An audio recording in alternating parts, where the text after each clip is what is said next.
പൊതിച്ചോറ് കൊടുക്കുന്നവരാണല്ലോ പൊതിച്ചോറ് എന്ന്. ഈ പൊതിച്ചോറ് കൊടുക്കുന്നത് രാഷ്ട്രീയം നോക്കിയിട്ടല്ല, എല്ലാവരും ജാതി മത രാഷ്ട്രീയ ഭേദമന്യേ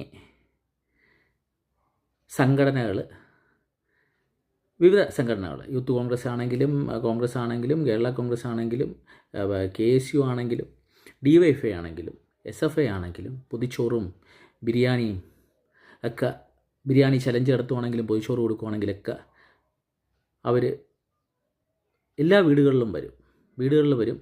ഈ വീടുകളിൽ നിന്ന് അമ്മമാർ കൊടുക്കുന്നത് ഒരു രാഷ്ട്രീയം നോക്കിയിട്ടല്ല കൊടുക്കുന്നത്.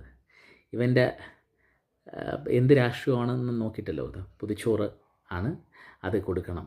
അപ്പം വീട്ടിൽ കൊടുക്കുക എന്ന് പറഞ്ഞു കഴിഞ്ഞാൽ എൻ്റെ വീട്ടിൽ നിന്നും കൊടുത്തിട്ടുണ്ട് പൊതിച്ചോറ്. ഞാൻ UDFൻ്റെ ഭാഗമായിട്ടാണ് പ്രവർത്തിക്കുന്നത്. കമ്മ്യൂണിസ്റ്റുകാർ തന്നെ, DYFIക്കാർ തന്നെ വന്ന് ചോദിച്ചിട്ടുള്ളപ്പോൾ കൊടുത്തിട്ടുണ്ട്. അപ്പോൾ അതിലേറ്റവും നല്ല ഭക്ഷണം വീട്ടിലുണ്ടാക്കുന്നതിനും ഒരു പടി മുന്നിലായിരിക്കും ഈ പൊതിച്ചോറ്. അത് അമ്മമാരുടെ സ്നേഹം എന്നുള്ളതാണ്.